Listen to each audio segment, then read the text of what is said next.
What if I told you that the answers to the deepest questions of existence, who are we? Why are we here? What is the nature of reality? Do not lie in the stars above, but in the soil beneath your feet.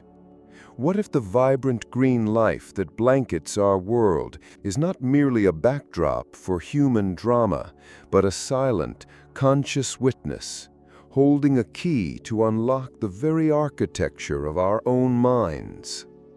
For millennia, we have been taught to look outward for salvation and enlightenment, to scriptures written by men and temples built of stone. But in our search for the divine, we have forgotten the most ancient and intimate of teachers, the plants. We see a flower and admire its beauty, a tree and appreciate its shade, but we have lost the ability to listen. We have forgotten the language of the green world, a language spoken not in words, but in chemistry, consciousness, and profound transformative visions.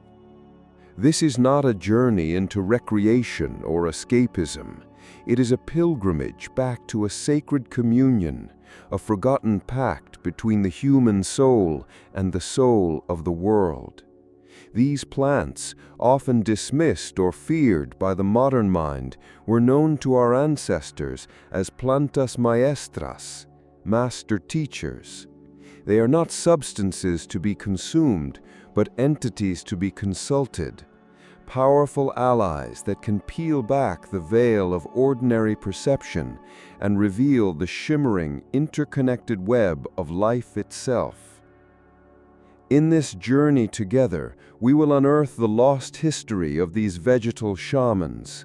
We will explore the sacred rites of ancient cultures who walked with these green guides, from the Amazonian jungles to the hallowed halls of Eleusis in ancient Greece. We will decode the profound wisdom they offer about life, death, and the nature of consciousness. Prepare to rediscover a forgotten kingdom of wisdom, not one of man, but of nature itself. The lesson begins now. The modern world suffers from a profound amnesia. We behave as if history began with written records and enlightenment with science, but this is a comforting illusion. Long before the first word was etched in stone, humanity was engaged in a deep and sophisticated relationship with the consciousness of the planet. This was not a primitive superstition. It was a foundational technology of the soul. Travel back with me in your mind's eye to the misty depths of the Amazon rainforest. For thousands of years, indigenous peoples have brewed a sacred medicine known as ayahuasca, the vine of the soul. To them, this is not a concoction, but a living intelligence. The shaman, or curandero, does not simply administer a substance. He opens dialogue with the spirits of the plants, seeking healing, wisdom, and knowledge of the intricate cosmic order. The vibrant geometric patterns seen in their visions are not random hallucinations. They are perceived as the direct energetic blueprints of creation, the very fabric of universe made visible. Now journey across the ocean to the sun-drenched hills of ancient Greece. For nearly 2 millennia, the brightest minds of the Western world, philosophers like Plato, playwrights like Sophocles, made a pilgrimage to the temple of Eleusis to partake in its famous mysteries. For 9 days, initiates underwent purification and ritual, culminating in the drinking of a sacred brew called the kykeon. Those who drank it were said to have experienced a revelation so profound that they lost all fear of death. The secrets of the kykeon were guarded so fiercely that revealing them was a crime punishable by death. While its exact contents are lost to history, many scholars believe its power came from a psychoactive sacrament, a key that unlocked a direct experience, an epopteia, of Persephone's journey into the underworld and her glorious return. Further east, in the ancient hymns of the Rig Veda, we find cryptic whispers of a divine plant called Soma. It was hailed as a god itself, a bestower of immortality and cosmic insight. The priests who drank its essence were said to fly to the heavens and commune with the deities. In the Americas, the Aztec and Mazatec peoples called the sacred psilocybin mushroom Deonanacatl, the flesh of the gods. These were not curiosities, they were sacraments used in divination and spiritual healing, a direct line to the heart of the sacred. What connects these disparate cultures, separated by vast oceans and millennia? It is a shared understanding, a golden thread of Gnostic truth, that certain plants are not just life forms, they are librarians of cosmic knowledge. They are keepers of an ancient memory, a memory of our own divinity and our unbreakable connection to the web of life. The modern world's fear and prohibition of these allies represents a great forgetting, a self-imposed exile from this planetary consciousness, leaving this profound wisdom like an abandoned island, waiting for courageous voyagers to rediscover its shores. To the uninitiated, the visions and revelations bestowed by these sacred plants are mere chemical reactions, a chaotic storm in the brain's neurology. This is like describing a symphony as nothing more than vibrating air molecules. It is technically true, but it misses the music entirely. The ancient wisdom understands that the chemical is the key, but it is consciousness that unlocks the door. To understand the mystery, we must first look at the lock. Within the intricate architecture of your brain are billions of neural pathways, a living universe of connections that construct your reality. Your perception is regulated by neurotransmitters, chemical messengers like serotonin, which dictate the flow of information. Think of your serotonin receptors as finely tuned locks, and your everyday consciousness as the very limited set of keys you possess. You can open the doors to work, to hunger, to sleep, but most of the doors in the grand palace of your mind remain forever shut. Enter the master plants. The molecules they contain, psilocybin, DMT, mescaline, are exquisite mimics.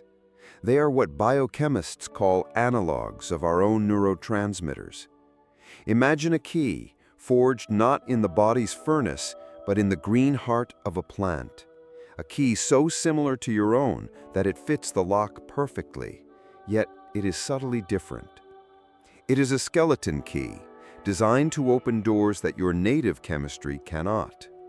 It turns the lock of perception, temporarily deactivating the brain's primary gatekeeper, a system known to science as the default mode network. This default mode network is the architect of your ego. It is the incessant narrator in your head, the weaver of your personal story, the tireless border guard that defines where you end and where the world begins. It's the part of you that worries about the past, rehearses the future, and obsesses over its own identity. It is essential for navigating the world, but its constant chatter creates a powerful and persistent illusion, the illusion of separation. This is the first great secret the plants reveal. The self you believe yourself to be is a construct. It is a temporary pattern, a beautiful but tight knot tied in the infinite rope of consciousness. The plant medicine doesn't add something alien to your mind. It simply removes the filter. It gently loosens that knot. It silences the narrator. For a few sacred hours, the border guard abandons his post. And when the walls of the ego dissolve, what rushes in? Everything. the memory of the stars, the intelligence of the forest floor, the feeling of the tree's deep roots, the boundless compassion of the universe. You do not see the interconnected web of life as a separate observer. You become it. You realize you are not a visitor on this planet. You are the planet itself, experiencing life through a human lens. This is not hallucination. It is a remembering. When the dam of the ego breaks, the river of consciousness does not flow into chaos. It flows back to its source, the vast oceanic depth of the collective mind. This is the second great secret the plants reveal. Your mind is not entirely your own. It is a terminal connected to a cosmic network, a living library containing the memories and myths of all life. Sages have called this the Akashic field. The psychologist Carl Jung named it the collective unconscious. The plant teachers simply reintroduce you to your ancestral home. This is the realm of the archetypes, the great primordial patterns that are the building blocks of myth, religion, and the human soul. The wise king, the nurturing mother, the terrifying dragon, the serpent of wisdom. You do not invent these figures in a visionary state. You encounter them. They are living, intelligent structures within the deep psyche, the ancient gods and goddesses who have slumbered within our DNA, waiting to be reawakened. The geometric patterns that dance behind your closed eyelids are not random noise. They are the fundamental frequencies of reality, the sacred geometry that underpins the structure of flowers, crystals, and galaxies. You are being granted a momentary glimpse into the source code of creation. But this journey into the transpersonal is not just a cosmic sightseeing tour. It holds a profoundly personal and healing purpose. Consider the traumas, the fears, and the limiting beliefs that shape so much of human life. Neurologically, these are deeply entrenched pathways in your brain, rigid circuits that fire over and over, trapping you in loops of pain and reaction. Your ego clings to these stories, often defining itself by its wounds. I am the person this terrible thing happened to. This identity, though painful, feels safe and known. The plant medicine acts as a sacred catalyst for what we might call a neural annealing. Imagine your brain's pathways or tracks in the snow. Over a lifetime, a few tracks become deep, frozen ruts, and you can't help but follow them day after day. The experience with a plant teacher is like a fresh, deep snowfall. It doesn't erase the landscape beneath, but it covers the old ruts entirely, creating a pristine, open field of potential. For the first time, you have the absolute freedom to choose a new path. From this elevated trans-egoic perspective, you can look down upon your own life story, not as the tormented protagonist trapped within the drama, but as the compassionate author holding the pen. You can see your deepest wounds not as ugly scars that diminish you, but as initiatory portals that cracked you open to the light. The plants allow you to revisit these memories, not to relive the pain, but to reclaim your power and rewrite the narrative. They do not erase your past. They help you to alchemize it, transforming the heavy lead of your suffering into the shimmering gold of your wisdom. This is the ultimate healing, not to forget who you were, but to remember the infinite being you are beyond any story. The cosmic revelations and profound healing we have discussed are not distant myths. They are a birthright of the human spirit. However, the path to reclaiming this birthright is sacred and must be walked with the utmost respect, reverence, and wisdom. This is not a path of recreation. It is a path of recreation. Before any journey into the deep psyche, whether through plants, breath, or meditation, the ancient traditions teach the paramount importance of set and setting. Your set, or mindset, is your intention. What question do you bring to the oracle? What healing do you seek? Entering a sacred state without a clear intention is like setting sail on a vast ocean without a rudder.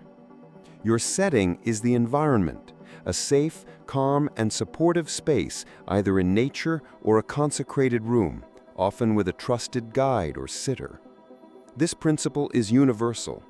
Applying sacred intention and creating a sacred space can transform any practice, from a simple walk in the woods to your daily meditation, into a profound opportunity for insight.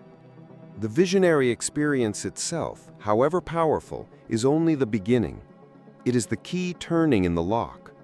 The true spiritual work begins when you walk back through the door into your everyday life. This is the sacred art of integration. An insight not embodied is merely a beautiful dream. The goal is not to live in the visionary world, but to bring the wisdom of that world back into this one. How do we achieve this? First, by honoring the download. Immediately after a profound meditative or spiritual experience, sit with a journal. Do not try to analyze or judge. Simply write. Draw the symbols you saw. Describe the feelings and revelations. You must capture the raw essence of the message before the ego rushes back in to rationalize or dismiss it as unreal. These notes are your map back to that sacred state of knowing. Second, practice embodiment. If the journey showed you the importance of compassion, how can you practice one small, tangible act of compassion today? If it revealed your deep connection to nature, how can you spend even 10 minutes in a park, touching the earth and truly feeling that connection with every cell of your being? Integration is the alchemical process of grounding the light of higher consciousness into the dense matter of your daily life. For those seeking to explore these states through more accessible means, remember that the plants are not the only teachers. Ancient traditions have long used powerful non-chemical gateways. The rhythmic pulse of shamanic drumming can induce profound trance states. Specific breathing techniques, such as holotropic breath work, can open the doors of perception in a powerful and controlled way. These are not shortcuts, but disciplined arts that cultivate the same inner silence where deep wisdom can finally be heard. The plants are remarkable allies, but the ultimate guru resides in the stillness within you. Learn to access that, and you will hold the key to every kingdom. We began our journey with a simple question. What if the earth itself was the greatest teacher we have forgotten? We have traveled back through time, listening to the whispers of shamans and mystics who knew that the vine, the mushroom, and the cactus were not mere plants, but sacred doorways into reality itself. We have journeyed into the inner cosmos of the mind, witnessing how these vegetal allies can gently dissolve the illusion of the separate self, revealing the luminous, interconnected truth of our existence. And we have returned with the most crucial wisdom of all, that any revelation must be woven into the fabric of our lives to hold true power. This ancient path is not about escaping the world, but about falling in love with it again, more deeply and truly than ever before. It is about healing the false wound of separation that pits humanity against nature, mind against body, and spirit against matter. In an age of profound distraction and disconnection, this communion offers a radical act of remembering, a remembering of our sacred place in the great intelligent web of life. It teaches us that the entire universe is conscious and alive, and that we are not merely observers of it, but its very heart, awakening to itself. So, the next time you walk in a forest or a park, pause. Look at the life teeming around you, not as a resource to be used, but as kin to be known. Understand that within every leaf, every root, and every flower, there is a silent, ancient wisdom waiting for you. The greatest secrets are not locked away in inaccessible vaults. They are whispering on the wind and growing in the soil, available to all who learn how to listen. The question is no longer whether the universe is speaking. The question is, are you ready to hear?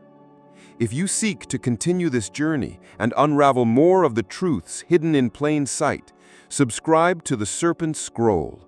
Join our community of seekers and like this video to help awaken others.